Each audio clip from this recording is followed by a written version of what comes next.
Hi, my name is Nancy Eisman with Peace Counseling Group, and today I'm going to do the first part of a three-part series of videos called Turtles versus Hailstorms.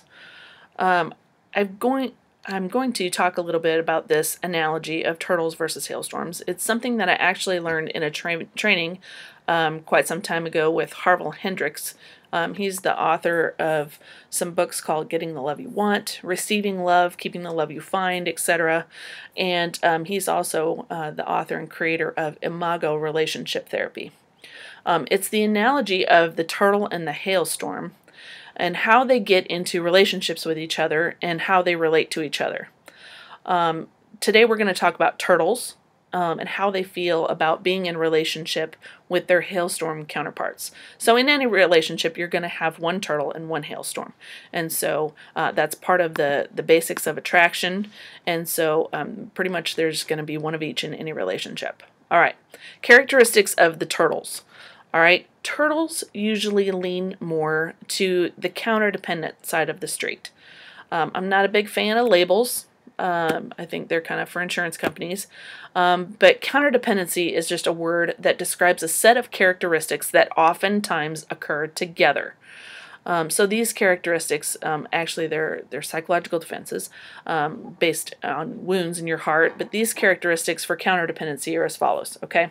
So first we've got oblivious. Not really in touch with other people's feelings. They're kind of oblivious to other people's feelings. Okay, turtles are also, or counterdependents are also grandiose.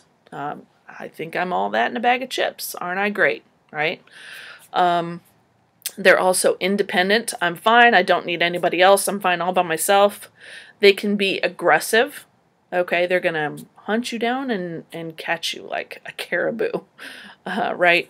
They can also be self-focused. They're kind of selfish folks, right? So they're looking out for number one, right? So as you look hard and look honestly at how you relate to your partner, and in fact, you can relate in opposite ways with different people. You know, for example, you can relate to your boss in one way and you can relate to your spouse in a completely different way.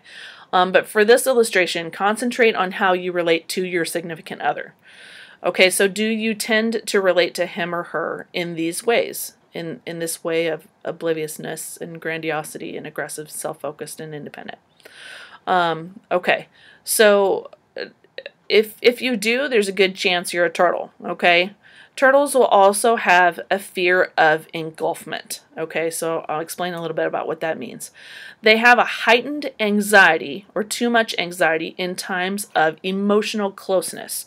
So if we have a lot of closeness with our partner, the first thing that we're going to want to do is to get out of the room, go make ourselves a sandwich, go to our office, whatever. We're going to need some distance, some emotional distance. Okay, it kind of sounds like this in relationships. Okay, I don't want to talk about it. Can't we just drop it? Why are you always bringing up things from the past and leave me alone?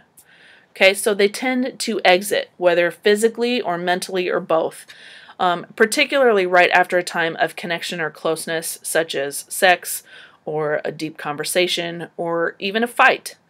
They tend to avoid intimacy.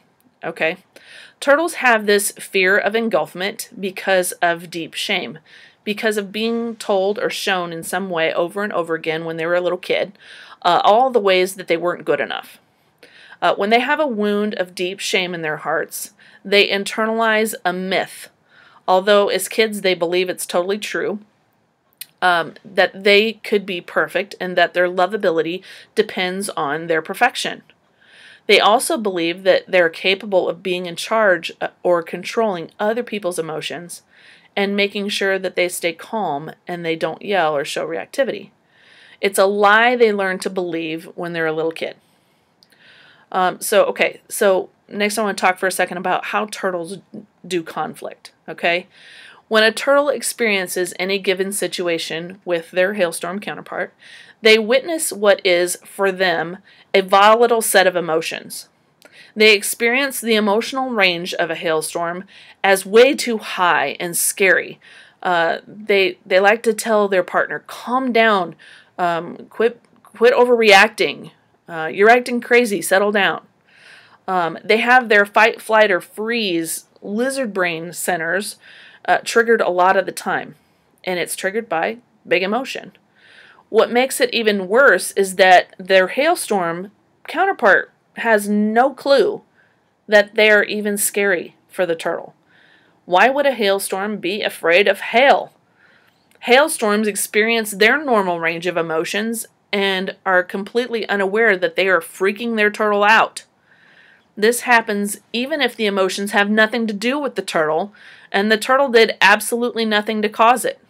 It doesn't stop the turtle from having very heightened anxiety and unknowingly feeling shame for not being able to control the intense emotions of the hailstorm.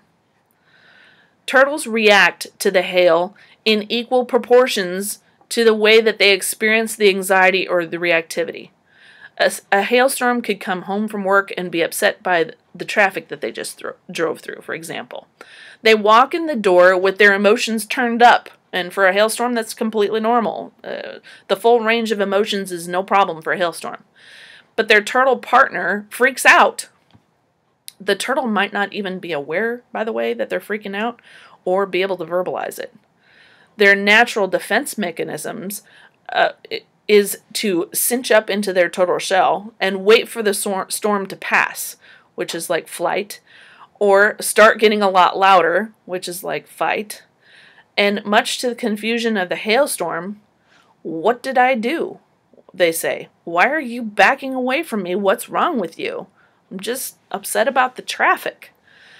Well, the hailstorm experiences the retreat into the shell, or perhaps very loudly trying to get them to back off by yelling. They experience that, the hailstorm experiences that as abandonment, which is their biggest wound. The retreat is just as scary to the hailstorm, even if it is silent, as the hail or the big emotions are to the turtle. The distancing that the turtle does away from the hailstorm triggers their anxiety, the same as the hail triggers the turtle. And now we're dancing. Okay? Well, I'm going to move on to the next part of the series in the next video, and we're going to discuss next time what it's like to be a hailstorm in relationship with a turtle. Thanks for tuning in. We'll see you again soon.